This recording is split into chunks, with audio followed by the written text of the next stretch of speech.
ఇర్మీయా గ్రంథం 13వ అధ్యాయము 20 నుండి 27 వచనాలు చదువుకున్నాం, ధ్యానించుకుని మనం ముగించుకుందాం బైబిల్ పఠనాన్ని. కన్నులెత్తి ఉత్తరము నుండి వచ్చుచున్న వారిని చూడుడి, నీకియబడిన మంద, నీ సౌందర్యమైన మంద ఎక్కడనున్నది? నీకు స్నేహితులుగా చేసుకున్న వారిని ఆయన నీ మీద అధిపతులుగా నియమించుచున్నప్పుడు నీవేమి చెప్పెదవు? ప్రసవించు స్త్రీ వేదన వంటి వేదన నిన్ను పట్టును కదా. నీవు ఇవి నాకేల సంభవించనని నీ మనసులో అనుకుని నేడుల నీవు చేసిన విస్తారమైన దోషమును బట్టి నీ బట్ట చెంగులు తొలగిపోయిను, నీ మడిమెలు సిగ్గు నందెను. ఇక్కడ అబద్ధ ప్రవక్తలను గురించి, ఇశ్రాయేలుని గురించి ఈ మాటలు చెప్పబడుతున్నాయి. యెరూషలేము నివాసులను గురించి ఈ మాటలు చెప్పబడుతున్నాయి. ఇవన్నీ కూడా ప్రస్తుత సంఘంలో కూడా మనందరికీ కూడా ఇవి మనకు కూడా ఇవి పనికొస్తాయి. కన్నులెత్తి ఉత్తరం నుండి వచ్చుచున్న వారిని చూడుడి, నీకియబడిన మంద, నీ సౌందర్యమైన మంద ఎక్కడనున్నది? కాబట్టి పరాయి దేశస్తులు వచ్చి, పరాయి రాజులు వచ్చి వారు ఇశ్రాయేలుని, యూదా జనుల్ని, యెరూషలేము నివాసుల్ని వారు చెరపట్టుకుని పోతున్నారు. ఉత్తర దేశం నుండి వచ్చేవారు బబులోనీయులుగా ఎక్కువగా ఉన్నారు. సో తర్వాత అంతకుముందు కల్దీయులను కూడా మనం చూస్తూ వచ్చాం. కనుక నీకియబడిన మంద, నీ సౌందర్యమైన మంద ఎక్కడనున్నది? కాబట్టి దేవుడు తన జనులందరినీ కూడా ఒక మందగా చూడాలని, వారు దేవుని ప్రవక్తల ద్వారా చెప్పబడిన బోధనే వారు వినాలని, భక్తి శ్రద్ధలతో విని విశ్వాసం ఉంచి దాన్ని గైకొనాలని దేవుడు ఎప్పటికీ కూడా ఆయన ఉద్దేశం కలిగి ఉన్నాడు. అయితే వీళ్ళు ఎప్పుడూ కూడా అబద్ధ ప్రవక్తల మాటలు వింటారు, లేకపోతే ఈ ప్రవక్త చెప్పిన మాటలు, దేవుడు ఏర్పరిచిన ప్రవక్త చెప్పిన మాటలు వినేవారుగా ఉంటారు అన్నమాట. మానవ స్వభావం అలాగే ఉంటుంది. నేటి దినాల్లో కూడా అలాగే ఉందన్నమాట. తిమోతికి పౌలు రాస్తే ఏమంటాడంటే, దురద చెవులు కలిగి ఉంటారు. చూడండి, 1 తిమోతి 4వ అధ్యాయము 4వ వచనం చదవండి. 1 తిమోతి 4:4.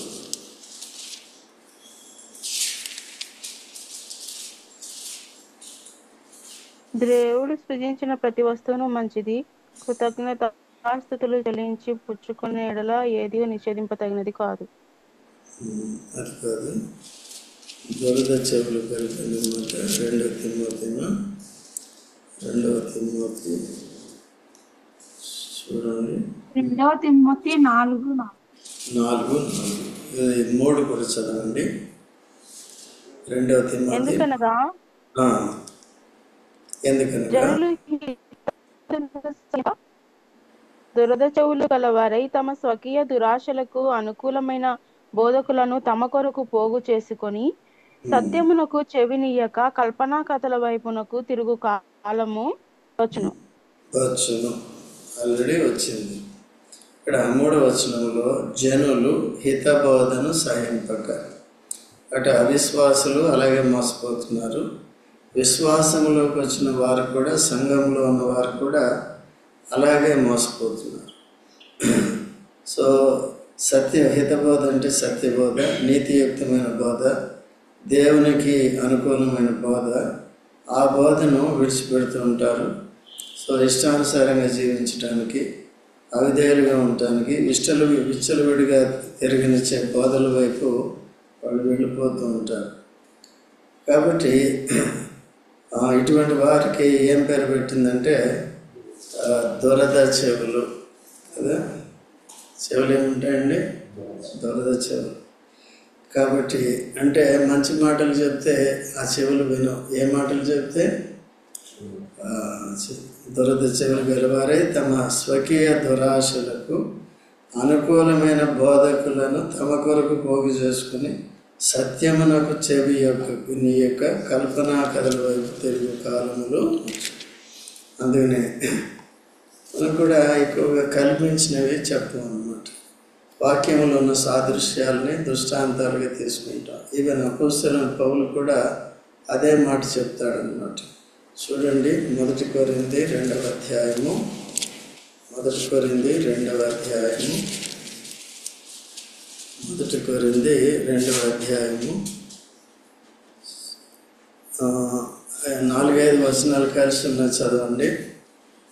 మరియు మరియు బలహీనతతోనూ భయముతోనూ ఎంతో వణుకుతోనూ మీ యొద్ద నుంటిని. మీ విశ్వాసము మనుషుల జ్ఞానమును ఆధారము చేసుకొనక దేవుని శక్తిని ఆధారము చేసుకొని ఉండవలనని నేను మాట్లాడినను, సువార్త ప్రకటించినను, జ్ఞానయుక్తమైన తీయని మాటలను వినియోగింపక పరిశుద్ధాత్మయు దేవుని శక్తియు కనుపరచు దృష్టాంతములనే వినియోగించితిని. దేన్నంటండి? పరిశుద్ధాత్మయు దేవుని శక్తియు కనుపరచు దృష్టాంతములనే. ఈవెన్ ఇల్లస్ట్రేషన్స్ కూడా, దృష్టాంతాలను కూడా సో దేవుని శక్తి పరిశుద్ధాత్మ కనిపించే రీతిగా ఉండాలి, కానీ ఏ కల్పనా కథలు చెప్పకూడదు అనమాట. సో అందుకనే జాగ్రత్తగా ఉండాలి. సో ఈ విధంగా ఏదో రకంగా ఏంటంటే మనుషులు అందులోకి అపాయకరమైన కాలాల్లో ఉంటున్నాం, అంత్య దినాల్లో ఉంటున్నాం. అంటే ప్రభు రాకడ సమీపంగా ఉన్న దినాల్లో ఉంటున్నాం. టెక్నాలజీ విపరీతంగా పెరిగిపోయింది ఇప్పుడు. ఎందుకంటే బయట లోకం అంతా కూడా మన చేతుల్లోనే ఉంది కదా. అంతకుముందు రేడియో ఉంటే చెడు అనుకున్నారు, తర్వాత టీవీ వస్తే చెడు అనుకున్నారు. దానికి రేడియోకి అలవాటు పడిపోయారు, అంటే విశ్వాసులందరూ. తర్వాత టీవీకి అలవాటు పడిపోయారు. తర్వాత ఇప్పుడు ఫోన్కి ఎవరు అలవాటు పడలేదు. ఇప్పుడు చిన్న పిల్లల దగ్గర నుంచి కూడా ఏమైపోయింది? అలవాటు పడి లోకం అంతా ఏం చేస్తుంది? నువ్వు లోకానికి కనబడు, ఫోన్లో చూస్తే లోకంలో నీకు కనపడుతుంది. నువ్వేనా చెడ్డది కనిపిస్తే వాళ్ళకి కనపడుతుంది, కానీ అది నీకు కనపడదు. సో ఇలాగా లోకం అంతా చెడిపోతుంది. బహు జాగ్రత్తగా ఉండాలి. సో మనం బైబిల్ని, అందుకనే నేనేం చెప్తానంటే బైబిల్ని జాగ్రత్తగా చదువుకోండి. సో మొదటి నుంచి చదువుకోండి, రోజు చదువుకోండి, దాంట్లో ఉన్న సారాంశాన్ని అర్థం చేసుకోండి. దాని ద్వారా దేవుడు మాట్లాడతాడు. దాంట్లో మన ఆత్మీయ జీవితానికి అప్లై చేసుకోవాల్సిన విషయాలు ఏంటి, దేవుని విషయంలో మనం చేయవలసిన కార్యక్రమాలు ఏంటి, ఇవి చూసుకుని దేవునికి చేయవలసినవి దేవునికి చేసినప్పుడే దేవుడు మనకు కూడా చేస్తాడు. మనం దేవునికి ఏం చేయం, కానీ దేవుడే మనకు చేయాలి. అలాగా కూడా ఈనాడు సంఘం అలవాటు పడిపోయింది. సో రండి, పరిచర్య ఉందంటే రండి అంటే చాలా తక్కువ మంది వస్తున్నారు. వినటానికి రండి అంటే కొంతమంది వస్తున్నారు. కనీసం ప్రార్థన కూడికి రమ్మంటే కూడా చాలామంది రాలేకపోతున్నారు. ప్రార్థన చేయటం కూడా ఏమైపోతుందండి? సో కాబట్టి ఇదంతా శరీరతత్వం, శరీరానుసారమైన జీవితం ఎక్కువైపోతుంది. ఇది ఎవరికి నష్టం అంటే మనకే నష్టం అవుతుంది. ఆనాడు ఇశ్రాయేలుకి కూడా అట్లా నష్టం వచ్చింది. కాబట్టి మంద ఎలా ఉండాలంట? సౌందర్యంగా ఉండాలి. మంద సౌందర్యంగా ఉండాలి. అంటే వీరు రక్షణ అలంకారాలను ధరించుకుని తర్వాత పరిశుద్ధ అలంకారాలతో దేవుని ఏం చేయాలి? దేవుణ్ణి ఆరాధించేవారుగా ఉండాలి. పరిశుద్ధ అలంకారమును ధరించుకుని దేవుని ఎదుట సాగిలపడి ఆయనను స్తుతించుడి అని ఉంది. ఓకేనా? సో కాబట్టి మొట్టమొదటిగా యేసుక్రీస్తు ప్రభు ద్వారా మనకేమొచ్చింది? రక్షణ అలంకారం వచ్చింది. తర్వాత మనకి పరిశుద్ధత, నీతి అనేది, నీతి పరిశుద్ధత కూడా వచ్చింది. సో ఈ పరిశుద్ధతను మనం కాపాడుకుంటూ పరిశుద్ధుడైన దేవుణ్ణి ఎప్పుడు కూడా ఆయనకి సాగిలపడేటట్టుగా ఉండాలి, సబ్మిట్ అయ్యేటట్టుగా ఉండాలి, తనకి లోపరుచుకునేటట్టుగా ఉండాలి. సో ఎప్పటికప్పుడు వాక్యం ద్వారా దేవుడు మనకు మాట్లాడతాడు. మీరు వ్యక్తిగతంగా చదువుకోవాలి, దాన్ని సరిగా అర్థం చేసుకోవాలి. అర్థం కాకపోతే ఇక్కడ సంఘం ద్వారా మీరు తెలుసుకోవాలి. తర్వాత సంఘంలో చెప్పబడే దేవుని వాక్యం కూడా జాగ్రత్తగా వినాలి. సో విని చూసుకోవాలి కదా. ఎప్పుడు స్పెషల్ మీటింగ్ పెడతారు అప్పుడు ఇవన్నీ కాదు, ఇవన్నీ కూడా పెడతారావా పట్టిస్తారు. సరే, ఆ స్పెషల్ మీటింగ్ వచ్చినప్పుడు అది వింటే వినండి, కానీ సో అనుదినము చేయవలసింది ఏం చేయకూడదు, మానకూడదు, మరి కంటిన్యూ చేయాలి. Okay, right. కాబట్టి మందంతా ఎలా ఉండాలంటే సౌందర్యం గల మంద ఏమైపోతుందండి? ఇశ్రాయేలు ఒక మందగా ఉండవలసింది మందగా ఉండట్లేదు. ఆనాడు దావీదు ఉన్నప్పుడు ఒక మందగా చేయబడ్డారు.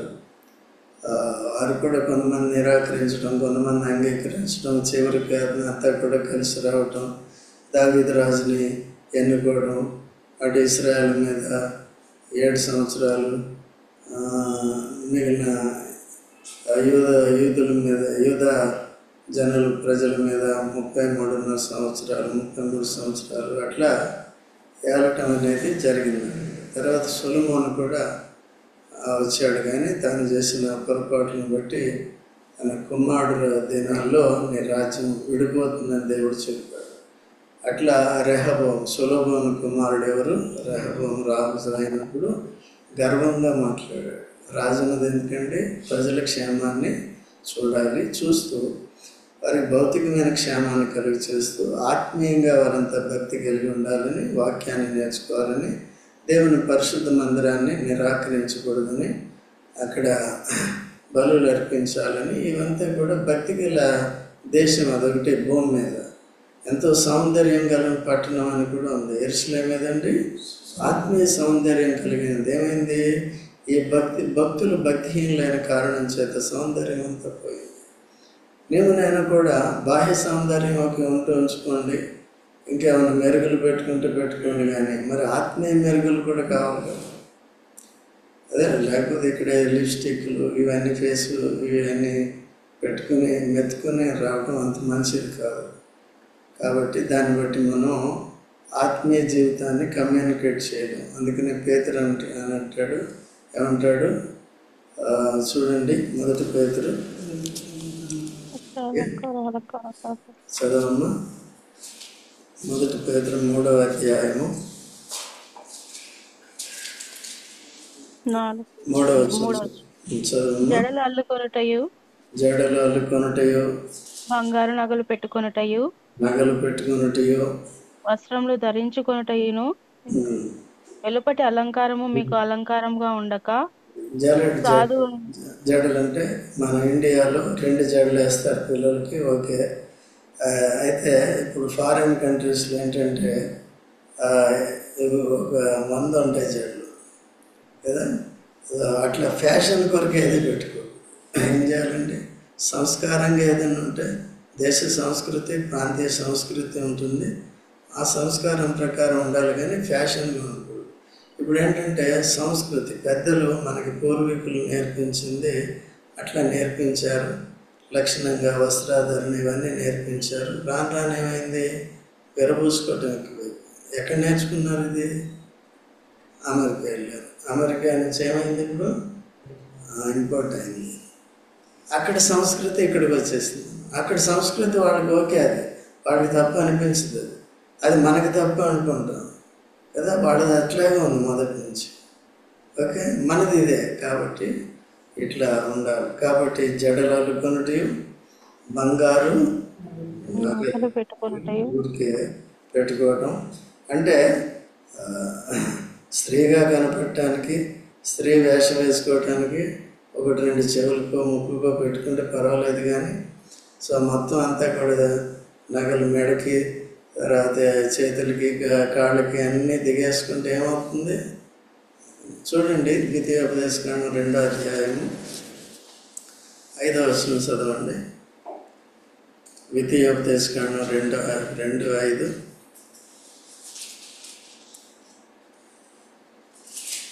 వారితో కలహపడవద్దు. ద్వితీయోపదేశకాండం 22:5. ద్వితీయోపదేశకాండం 22:5. స్త్రీ పురుష వేషం వేసుకొనకూడదు, స్త్రీ పురుష వేషం వేసుకోకూడదు, పురుషుడు స్త్రీ వేషమును ధరింపకూడదు. స్త్రీ వేషం పురుష వేషం. ఆనాడు రెబక ఎలా సిద్ధపడింది కదా, స్త్రీగానే, స్త్రీ వస్త్రధారణ, స్త్రీ అలంకరణ అంతా స్త్రీ ఉన్నారు. ఓకే, పాత నిబంధన అంతా భౌతికమైన అలంకరణ చూపిస్తుంది. కొత్త నిబంధన ఏమవుతుంది, బాహ్య అలంకరణ తక్కువగా ఉండాలి, ఆంతర్య హృదయ అలంకారం ఎలా ఉండాలి, ఎక్కువగా ఉండాలి. ఎందుకంటే దేవుడు కోరుకున్నది ఏది, హృదయ సౌందర్యం కదా. అయితే మనుషులు కోరుకున్నది ఏంటి, బాహ్య సౌందర్యం. జాగ్రత్తగా ఉండాలి. ఓకే, నీ ఇంటి వరకు నీకు పరిమితమై ఉండాలి, కానీ నీకు కలిగిన దాన్ని బయటకు చూపించుకోవడానికి. ఓకేనా. సో ఒక స్త్రీని మోహపు చూపుతో చూసి ప్రతివాడు కూడా ఆమెతో హృదయమందు వ్యభిచారం చేసిన నేర్చుకోదు. అట్లా ఒక పురుషుడు ఆకర్షించే రీతిగా స్త్రీలు కానీ పిల్లలు కానీ అట్లా ఉండకూడదు అనమాట. పరోక్షంగా ఏం చేస్తున్నామంటే మనము వారిని పాపం చేయటానికి హృదయంలో ప్రేరేపించిన వారు అవుతాం. సో అలాగే కాబట్టి అందుకనే భక్తిని కూడా కాపాడేది మనం కూడా జాగ్రత్త పడాలి. నేనేమన్నా ఇతరులని భక్తిహీనులుగా చేయటానికి నా వేషధారణ బట్టి, నా అలంకారాన్ని బట్టి నేను ఏమన్నా పాపం చేస్తున్నాననే విషయాన్ని కూడా మనం చాలా జాగ్రత్తగా చూసుకోవాలి, ఇటు పురుషులు కానీ స్త్రీలు. అందుకని ఎప్పుడు ఏం చెప్తామంటే ఇతరులకు మాదిరికరంగా ఉండాలి. ఓకే, అయితే ఇక్కడ ఉంటే మన దేశ సంస్కృతి, మన పూర్వీకుల నుంచి మన ప్రాంతంలో ఇండియాలో ఉన్న ఊళ్ళంతా కప్పుకొని జాగ్రత్తగా ఉంటారు. పంజాబ్ డ్రెస్ కావచ్చు, చీర కావచ్చు, అట్లా చేసుకోవచ్చు. కానీ ఇప్పుడు అమెరికా ఇక్కడికి ఇంపోర్ట్ అయ్యేవాడికి ఏమవుతుంది, కాళ్ళన్నీ అలాగే ఉంటాయి, అంతా అలాగే ఉంటాయి. ఓకే అండి, కాబట్టి జాగ్రత్తగా ఉండాలి. సో కాబట్టి ఇక్కడ సంఘం సౌందర్యం గురించి మాట్లాడుతున్నారు. సంఘం అంటే ఎవరండి, మనం అందరం కలిసి ఈ సౌందర్యాన్ని మెయింటైన్ చేయాలి. ఏదో ఒక్కరే కాదన్నమాట. ఓకేనా. తర్వాత ఇర్మియా గ్రంథం 13వ అధ్యాయం చదువుకుందాం. సో తర్వాత చూడండి, వారికి శ్రమ వస్తుంది. ఎలాంటి శ్రమ వస్తుంది, నీకు స్నేహితులుగా చేసుకున్న వారిని ఆయన నీ మీద అధిపతులుగా నియమించుచున్నప్పుడు నీవేమో చెప్పెదవు కదా. ఎవరిని, అన్ని జనుల్ని మనం స్నేహితులుగా చేసుకుంటే, వారిని నిన్ను చెరపట్టడానికి నీ మీద అధిపతులుగా చేసుకుంటే నీ పని కదా. ఒకటి మీ ఆఫీసులో కూడా ఎంత అవమానం పొందుతారండి. ఒకవేళ నేను ఒకరి దగ్గర, మన జయకర్ దగ్గర కానీ వంశయ్య దగ్గర కానీ ప్యూన్ అనమాట. ప్యూన్ అంటారా ఏమంటారు, ఆఫీస్ బాయ్. కాబట్టి రేపటి రోజుని నేను మీకంటే పై ఆఫీసర్ అయిపోతే మీకు ఎట్లా ఉంటుంది, మీరే నా దగ్గర పనిచేయాలంటే ఎట్లా ఉంటుంది, అట్లా కూడా జరుగుతూ ఉంటుంది కదండి. అట్లా యోసేపును కూడా దేవుడు హెచ్చించాడు. అప్పటి వరకు కూడా దీనుడిగా ఉంటూ వచ్చాడు కదా, అందరికీ సేవ చేస్తూ వచ్చాడు. ఇప్పుడు ఏమయ్యాడండి, అందరికీ అధికారి. ఓకేనా. అందుకనే సో మన దేవుడు ఇచ్చిన సౌందర్యాన్ని, భక్తిని, విశ్వాసమును అటు బాహ్య విషయాల్లో కానీ ఆంతర్య విషయాల్లో కానీ రెండిట్లో కూడా కాపాడుకునే బాధ్యత మనకుంది. అయితే ఈ తరం మారింది. ఏ తరం మారినా సరే వాక్యం మాత్రం మారలేదు. వాక్యం మాత్రం అందరికీ ఒకటే స్టాండర్డ్ చెప్తుంది. ఆ తరం వాళ్ళకి అదే వాక్యం, ఈ తరం. కానీ తరం ఏమవుతుంది, మారిపోకూడదు. మారిపోతే ఏమవుతుంది, వాక్యం మారదు. దీన్ని బట్టి తీర్పు జరుగుతుంది. వేరే వాళ్ళకి దాసులు అయిపోతుంది, సాతానికి దాసులు అయిపోతుంది కదండి. సంఘానికి కూడా చెడ్డ పేరు తెస్తుంది. ఓకేనా. సో అట్లా. కానీ మన దగ్గర అందుకని చిన్న సంఘం కాబట్టి ప్రాబ్లం లేదు. మీరు అంతా కూడా మంచిగా ఉన్నారు, ఆల్మోస్ట్ వాక్య పరిధిలోనే ఉన్నారు. ఆ విధంగా జాగ్రత్తగా చూసుకోవాలి. తర్వాత 22వ వచనంలో, నీవు ఇవి నాకేల సంభవించనని నీ మనసులో అనుకొనిన ఎడల నీవు చేసిన విస్తారమైన దోషములను బట్టి నీ బట్ట చెంగులు తొలగిపోయాను, నీ మడిమలు సిగ్గు నందను. ఇది నాకెందుకు ప్రసవ వేదన వంటి స్త్రీ వంటి వేదన నాకెందుకు వచ్చింది కదా? అప్పుడేమో నువ్వు సద్బోధని అంగీకరించలేదు, సద్భక్తుడు కాలేదు, కాబట్టి నిజబోధన వినలేదు, దురద చెవులు కలిగి ఉన్నావు, నీ ఇష్టానుసారంగా భక్తిహీనంగా ప్రవర్తించావు, యెరూషలేము సౌందర్యాన్ని పాడు చేసావు, దేవుని కోపాన్ని రేపావు, పరాయి జనుల అధికారంలోకి వెళ్ళిపోయావు. ఇప్పుడు వచ్చి నాకెందుకు ఇదంతా సంభవించిందంటే, చాలామంది శ్రమలు వచ్చినప్పుడు వెనక్కి తిరిగి పరీక్షించుకోవాలి. నేను చేసిన పొరపాట్లు ఏంటి, నేను చేసిన భక్తిహీనమైన క్రియలు ఏంటి, మనం చేసినవి కనపడవు, కానీ అంత బాగానే ఉంది. అందుకనే ఎవరికైనా ఏమైనా డౌట్స్ ఉంటే నా దగ్గరికి రండి, నేను కూడా చెప్పగలుగుతాను. ఒకవేళ ఎవరికైనా ఉంది అంటే మీరు తప్పులు చేశారా, లేకపోతే మీకు ఎందుకు వస్తుంది అనేది కూడా చెప్తాం అన్నమాట. శ్రమలన్నీ ఒకసారి తప్పులు చేస్తేనే రావు, ఒకసారి అడగాలి. నన్ను అడిగితే నాకెందుకు ఈ శ్రమలు వస్తున్నాయి అంకుల్, ఇన్ని సంవత్సరాల నుంచి ఎందుకు ఇట్లా కంటిన్యూ అవుతున్నాయి, లేకపోతే ఇన్ని నష్టాలు ఎందుకు వస్తున్నాయి నన్ను అడగని నేను చెప్తాను, వ్యక్తిగతంగా అడగని చెప్తాను. ఓకేనా?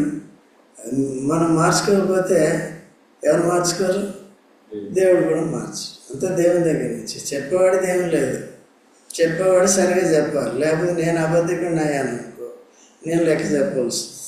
ఆ అబద్ధ ప్రవక్తలా మిమ్మల్ని మోసం చేసినట్టు ఉంటుంది అన్నమాట. అందుకనే మన వాక్యభావం ఎప్పుడు ఎలా ఉండాలి? మళ్ళీ ఒకసారి చూడండి. ప్రసంగి 12వ అధ్యాయము 8వ వచనము 8వ 10. ప్రసంగి సత్యవాక్యమును యథార్థ భావంతో 10 చదవమ్మ. ప్రసంగి 12:10. ప్రసంగి ఇంపైన మాటలు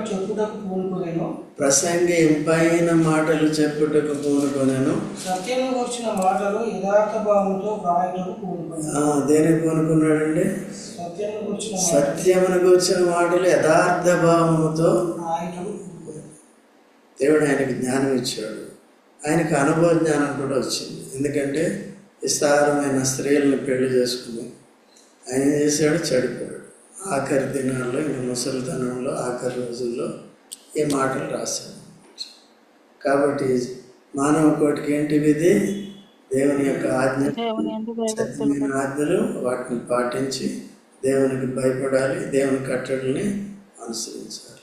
ఇప్పుడు బోధకులందరూ కూడా దీంట్లో ఉన్న భావాన్ని, ఈ వాక్యం సత్యమే కానీ భావం ఎలా ఉండాలి లేదా నేను దీన్ని వక్రీకరించవచ్చు. అందుకని మీరు కనిపెట్టాలి కదా. ఒకవేళ వేరే బోధకుల దగ్గర విన్నారనుకో, వాళ్ళకి కూడా కనిపెట్టాలి, లేకపోతే అది నేర్చుకోకుండా ఉండటం మంచిది అన్నమాట. అర్థమవుతుందండి? అమాయకంగా అన్నిటినీ నమ్మేసి వాటికి లోపరుచుకోకూడదు. మన మనసు ఏం చేస్తుందంటే తప్పుల్ని త్వరగా యాక్సెప్ట్ చేస్తుంది కదా, సత్యాన్ని రిజెక్ట్ చేస్తూ ఉంటుంది. జాగ్రత్తగా ఉండాలి. ఇది టెండెన్సీ, ఇది నేచర్, మానవ స్వభావం. జాగ్రత్తగా ఉండాలి. సాతానుడు కూడా అదే పని చేస్తాడు. మోసాలు ఎక్కువ ఉంటాయి, సత్యం తక్కువ ఉంటుంది. అది ఇప్పుడు చూడండి, యేసుప్రభు ఒక్కడే. ఆయన ఎవరండి? సత్యం ఒక్కడే. సో అక్కడ అబద్ధ క్రీస్తులు ఎంతమంది? కోట్ల కొద్ది ఉంటారు. ప్రతి మతాన్ని నడిపించేవారంతా అబద్ధ క్రీస్తు అంటే రక్షించలేనివాడు, సత్యవంతుడు కాదు, పరలోకం నుంచి వచ్చిన వాడు కాదు, పరలోకాన్ని నరకం నుంచి విడిపించేవాడు కాదు. క్రీస్తు అంటే, యేసుప్రభు అంటే రక్షకుడు. దేని నుంచి రక్షించాలి? ఎంతమంది? అబద్ధము. సత్యం ఎవరు? ఒక్కడే. ఆ ఒక్కడిని కనుగొంటే అందుకనే ధన్యత. 10,000 అతికాంక్షని ఏంటంటే అర్థం ఏంటి? 10,000 మందిలో కూడా యేసుప్రభు ఒక్కడే దే విషయంలో నిన్ను రక్షించటానికి. నేను రక్షించడానికి, నన్ను రక్షించడానికి ఎవరైనా సరే క్రీస్తుని అంగీకరించిన వారు, క్రీస్తుని అంగీకరించిన వారు సత్యాన్ని నేర్చుకోవాలి, సత్యభావాన్ని నేర్చుకోవాలి, సత్యాన్ని అనుసరించాలి. లేకపోతే సౌందర్యం ఉండదు. ఏ సౌందర్యం? అక్షయమైన హృదయపు అలంకారం అది ఉండదు. అది లేనప్పుడు ఏం చేస్తాం? బయట సోకులు చేస్తాం. ఈ టీషర్ట్లు కూడా ఎక్కడి నుంచి వచ్చినాయి? ఎక్కడి నుంచి వచ్చినాయి? పర్లేదు, మంచిగా. ఇప్పుడు అవి అలవాటు అయిపోతే 4 రోజులు అది ఇంక ఫ్యాషన్ కింద ఉండదు. లేదు, ఫ్యాషన్ కూడా మారిపోతూ ఉంటుంది. జాగ్రత్తగా ఉండి వాళ్ళంతా కప్పుకోవాలి, చూపించుకుంటుంటే ఏమీ ఉండకూడదు. సో కాబట్టి సత్యాన్ని సరిగా మనం ఏం చేయాలి? నేర్చుకుని పాటించేవారుగా ఉండాలి. తర్వాత 23వ వచనంలో, కూషు దేశస్థుడు తన చర్మమును మార్చుకొనగలడా? చిరుతపులి తన మచ్చలను మార్చుకొనగలదా? మార్చుకొనగలిగిన ఎడల కీడు చేయుటకు అలవాటు పడిన మీరును మేలు చేయుట. ఇది ఇశ్రాయేలుకి చెప్తున్నాడు.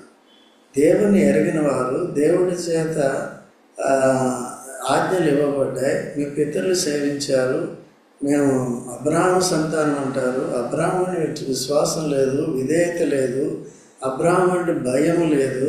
కానీ మేము ఎవరు అండి? అబ్రాహాము సంతానం అంటారు. కాబట్టి ఇప్పుడు తెలిసిన వారు తప్పు చేస్తే, తెలియని వారు తప్పు చేస్తే, తెలిసిన తర్వాత మారు మనసు పొంది సత్యాన్ని అనుసరిస్తున్నారు. మనం కూడా అన్ని జనులుగా ఉన్నప్పుడు, అవిశ్వాసులుగా ఉన్నప్పుడు, క్రీస్తు మనకి బయలుపరచబడినప్పుడు మనం జీవితం మారింది, మారు మనసు వచ్చింది కదా, మనసు మారింది, హృదయం మారింది, జీవితము మారింది. మారిన తర్వాత తిరిగి దాంట్లోకి వెళ్ళిపోయామనుకో ఎట్లా ఉంటుంది? వాళ్ళని మార్చడం కష్టం. చూడండి, హెబ్రేయులకు రాసిన పత్రిక 6వ అధ్యాయము 5-6 వచనాలు చదవండి. దేవుని దివ్యవాక్యమును రాబోవు యుగ సంబంధమైన శక్తుల ప్రభావమును అనుసరించిన తరువాత ఏమి జరగబోతుంది?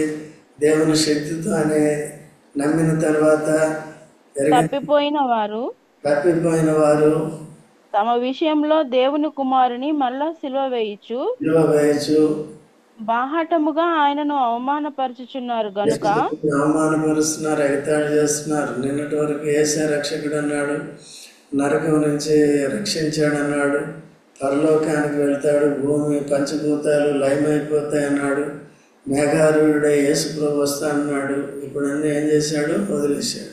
వదిలే మిగిలిన వాళ్ళు ఏమంటారు? నమ్మని వాళ్ళు ఇంకా హేళన చేస్తారు, వాళ్ళు ఇంకా నమ్మరు. ఈయన బట్టి ఏమంటున్నారు? ఇంకా బలహీనలు అయిపోతారు, నమ్మేవాళ్ళు కూడా నమ్మరు. తర్వాత మారు మనసు పొందినట్లు అట్టి వారిని మరలా నూతన పరుచుట అసాధ్యము. ఇదండి చిరుతపుల కంటే అర్థం. ఒకసారి వెలిగింపబడి మళ్ళీ తప్పిపోతే, అందుకనే వెలిగింపబడిన మనము వెలుగుతూనే ఉండాలి, కానీ తప్పిపోతే మాత్రం మళ్ళీ మారటం చాలా కష్టం. ఇట్లా నేను కొంతమందిని చూశాను. అర్థమవుతుందా? అట్లా ఉండకూడదు, జాగ్రత్తగా. మనం కూడా జాగ్రత్తగా ఎప్పుడు కూడా వాక్యాన్ని నేర్చుకుంటూ, సత్యాన్ని లోబడుతూ, జాగ్రత్తగా హృదయ అంతరంపుకపు స్వభావాన్ని, అలంకారాన్ని దేవునికి అంగీకారంగా ఉండేటట్టు మార్చుకోవాలి. లేకపోతే కొన్ని రోజులైన తర్వాత శోధనలు వస్తాయి, పడిపోతాం, లోకాకర్షణలకు గురవుతాం. అప్పుడు మళ్ళీ తప్పిపోతే మళ్ళీ మార్చడం కష్టం. అందుకనే జాగ్రత్తగా ఉండాలి. సో కాబట్టి వాళ్ళని కూషు దేశస్థుడు తన చర్మాన్ని మార్చుకోగలవు, నీ చర్మాన్ని మార్చుకోగలవు. అమెరికా వాడు వద్ద ఎవరి చర్మం మారదు. సరే, చిరుతపులి ఇచ్చిన చర్మం అది మారదు. కాబట్టి అది నేను మార్చుకుంటాను, లేకపోతే నేను కొన్ని రోజులు అయిన తర్వాత మారిపోతాను, ఇవన్నీ మన వల్ల జాగ్రత్తగా ఉండాలి. ప్రబలికి వచ్చింది, వెళ్ళింది, ఇప్పుడు వచ్చింది, అయిపోయే టైంలో వచ్చింది. రైట్. కాబట్టి మీరును మేలు చేయ వల్లపడు. కాబట్టి అడవి గాలికి పొట్టు ఎగురున్నట్లు నేను వారిని చెదరగొట్టేదను. అడవి గాలికి పొట్టు ఎగరగొట్టినట్లు ఎవరినండి? కీర్తన 1లో కూడా ఏముంది? దుష్టుల ఆలోచన కాదు, చూడండి. మొదటి కీర్తన 5వ వచనం నుంచి చదవండి. మొదటి కీర్తన 5వ వచనం త్వరగా. కాబట్టి 4వ వచనం అంకుల్. దుష్టులు అలాగున నుండక గాలి చెదరగొట్టు పొట్టు వలె నుందురు. దుష్టులు అలాగనుండగా గాలి చెదరగొట్టు పొట్టు వలె. దుష్టులు నీతిమంతులు ఫలించేవారుగా ఉంటారు దేవుని కొరకు కదా. ఆ తర్వాత పరిశుద్ధతలోను, ప్రేమలోను, విధేయతలోను, విశ్వాసంలోను, దేవుని సేవించట్లోను ఫలించేవారుగా ఉంటారు. ఎందుకంటే ఎప్పుడు కూడా వారు వాక్యం అనే నీరుని వారు అబ్జర్వ్ చేసుకుంటూ ఉంటారు. ఓకేనా? అది కాబట్టి ఈ భక్తిహీనులందరికీ కూడా ఇక్కడ ఏముందంటే, అడవి గాలికి ఎగురినట్లుగా నేను వారిని చెదరగొట్టదు. నీవు అబద్ధమును నమ్ముకొనుచు నన్ను మరచిదేవి గనక ఇది నీకు అంతు. అబద్ధాన్ని నమ్మిన వారు సత్యము నుండి తొలగిపోతారు. వారేంటంటే గాలికి పొట్టు ఎగిరినట్టుగా, అది తీర్పుకి గుర్తుగా ఉంది కదా. యేసు ప్రభు విషయంలో కూడా, తీర్పు విషయంలో కూడా ఆయన చెప్పాడు కదా. బాప్తిస్మం ఇచ్చి యోహాను కూడా చెప్పాడు. చూడండి, మత్తయి సువార్త 3వ అధ్యాయము 7 నుంచి చదవమ్మా. 7, 8, 9. అతడు పరిసయ్యులలోను సద్దుకయ్యులలోను అనేకులు బాప్తిస్మం పొందవచ్చుట చూచి, సర్పసంతానమా, రాబో ఉగ్రతను తప్పించుకొనుటకు మీకు బుద్ధి చెప్పిన వాడెవడు? మారు మనసుకు తగిన ఫలము ఫలించుడి. అబ్రహాము మాకు తండ్రి అని మీలో మీరు చెప్పుకొన తలంచవద్దు. దేవుడు ఈ రాళ్ల వలన అబ్రహామునకు పిల్లలను పుట్టింపగలడని మీతో చెప్పుచున్నాను. ఇప్పుడే గొడ్డలి చెట్ల వేరున ఉంచబడి ఉన్నది గనుక మంచి ఫలము ఫలింపని ప్రతి చెట్టును నరకబడి అగ్నిలో వేయబడును. అర్థమైందండి. వీళ్ళు కూడా బాప్తిజం వచ్చి యోహాను దగ్గరికి పరిసయ్యులు, శాస్త్రులు వచ్చి బాప్తిజం తీసుకోవడానికి వస్తే వాళ్ళు ఏమంటున్నాడండి? వారు మారు మనసు మీద నమ్మకం లేదు, దీనికి సర్ప సంతానమా అని చెప్పాడు. కాబట్టి మారు మనసుకు తగిన ఫలం ఏం చేయాలి? ఫలించాలి. నా తర్వాత యేసుని వెంబడించాలి మీరు. నేను కూడా యేసుని వెంబడిస్తాను, మీరు కూడా యేసు ప్రభువుని ఏం చేయాలి? వెంబడించాలి. యేసు ప్రభు ఎవరో కూడా బాప్తిజం ఇచ్చి యోహాను తెలుసుకున్నాడు, ఆయన్ని ప్రకటించాడు, లోకానికి పరిచయం చేశాడు. ఇదిగో లోక పాపమును మోసుకొని పోవు. యోహాను శిష్యులు కూడా ఈయన వెంబడించాలి కదా. లేదు. అపోస్తల కార్యములు 19వ అధ్యాయం 6వ వచనంలో, 6-7 వచనాలు, 5-6-7 వచనాల్లో ఆ 12 మందిని పౌలు పట్టుకుంటాడు. వారు మళ్ళీ బాప్తిజం పొందుతారు. ఓకే. తర్వాత ఇట్లాంటి వెనక్కి వద్దాం మళ్ళీ. కాబట్టి నీ అవమానం కనబడినట్లు 20వ వచనం, నేను నీ బట్టల చెంగులను నీ ముఖం మీదకి ఎత్తుచున్నాను. కాబట్టి అంటే వారు చేసిన తప్పులు, పాపాలన్నింటినీ కూడా, ఇది బాహ్య దిగంబరత్వం కాదు, కానీ ఇప్పుడు మానవులు చేసిన పాపాలు, మనం చేసిన తప్పులు, దేవుడి నుంచి దూరంగా వెళ్ళిపోయి సమకూర్చబడక, క్షమాపణ పొందక, తిరిగి సౌందర్యం కలిగి జీవించకుండా ఉండేవారందరూ ఆంతర్య పాపాలన్నింటినీ కూడా ఆయన బయలుపెడతాడు, అందరి ముందు అవమానపరుస్తాడు. నీ వ్యభిచారమును, నీ సకిలింపును, నీ జార కార్యములను, కామాతురతను నేను ఎరుగుదును. పొరముల్లోనున్న మెట్టల మీద నీ హేయ క్రియలు నాకు కనబడుచున్నవి. యెరూషలేమా, నీకు శ్రమ, నిన్ను నీవు పవిత్రపరచుకొన నొల్లవు. ఇకనెంతకాలము ఇలాగ జరుగును. యెరూషలేమా కదా, యెరూషలేములోనే యేసు ప్రభువుకు కూడా శిక్ష జరిగింది. అదే యెరూషలేములోనే ప్రవక్తలను హింసించారు, శిక్షించారు, రాళ్లతో కొట్టి చంపారు కదా. ఇలాంటి పరిస్థితులు ఉన్నాయన్నమాట. అందుకనే యెరూషలేము. ఇప్పుడు ఈ లోకానికి శ్రమ. ఈ లోకం అంతా ఏం చేస్తుందండి? ఆత్మీయ వ్యభిచారం చేస్తుంది. తమ దేవుణ్ణి ఎరక్క, తమ రక్షకుడిని ఎరక్క, తమ పాపముల నుండి శుద్ధి చేసుకొనక, విడుదల పొందక, పవిత్రులు అవ్వక, ఇష్టానుసారంగా జీవిస్తూ ఈ లోకంలో ఉన్నాం. అయితే పవిత్రపరచబడిన మనము ఎలా ఉండాలి? ఇప్పుడు పవిత్రులుగా ఉండాలి. ఎప్పుడు కూడా వాక్యాన్ని వినాలన్నమాట కదా. సంఘం అంటే ఏంటి? క్రీస్తు యేసునందు పరిశుద్ధపరచబడిన వారే పరిశుద్ధంగా జీవించుటకు. 2 కొరింథీ 7:1 ఉంది, శరీరమునకు ఆత్మకును కలిగిన సమస్త కల్మషము నుండి కడగబడాలి కదా. ఒకసారి పరిశుద్ధపరచబడ్డాం. ఇక్కడ మన వంతు ఏంటంటే పవిత్రంగా జీవించాలి. పొరపాటు అయితే వెంటనే క్షమాపణ అనేది కోరుకోవాలి. కేవలం పవిత్రంగా జీవించేది ఎందుకంటే పరిశుద్ధ దేవుణ్ణి సేవించడానికి. ఈనాటి బోధలు ఏంటంటే పరిశుద్ధంగా జీవించి ఏం చేస్తావు కదా. ఏం చేయాలి? పొద్దున్న డ్యూటీకి వెళ్ళేటప్పుడు ఏం చేస్తున్నారు? స్నానం చేసి వెళ్తున్నారు. ఎందుకంటే నలుగురిలో కూర్చోవాలి, తిరగాలి కాబట్టి. ఎందుకు స్నానం చేసావంటే ఏం చెప్తావు? డ్యూటీకి వెళ్తున్నాను కాబట్టి నలుగురిలో కూర్చుని అవుతాయంటే చెప్పు. ఏంటి? ఎందుకు స్నానం చేయలేదా? ఎందుకు స్నానం చేస్తాం? కొంతమంది వైట్ కాలర్స్ ఉంటారు, వాళ్ళు కంపల్సరీ చేసి వెళ్తారు కదా. వైట్ కాలర్ జాబ్ అంటే మెకానికల్ జాబ్ కాకుండా, మిషన్ల దగ్గర కాకుండా కుర్చీలో కూర్చుని ఏసీలో కూర్చునేవారు. అర్థమైందా? చేసుకుని వెళ్తావా? ఎందుకు? పరిశుద్ధపరచబడింది ఎందుకు? పరిశుద్ధ దేవుణ్ణి సేవించు. ఏం సేవించుతున్నావు? ప్రార్థన చేస్తున్నావా? వాక్యం చదువుతున్నావా? సహవాసానికి వస్తున్నావా? సువార్తకు వస్తున్నావా? ఏం చేస్తున్నావు?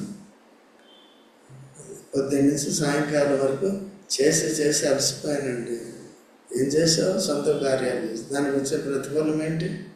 అట్లా లేకుండా జాగ్రత్తగా చూసుకోవాలి. ప్రార్థన చేసి ముగించుకుందాం.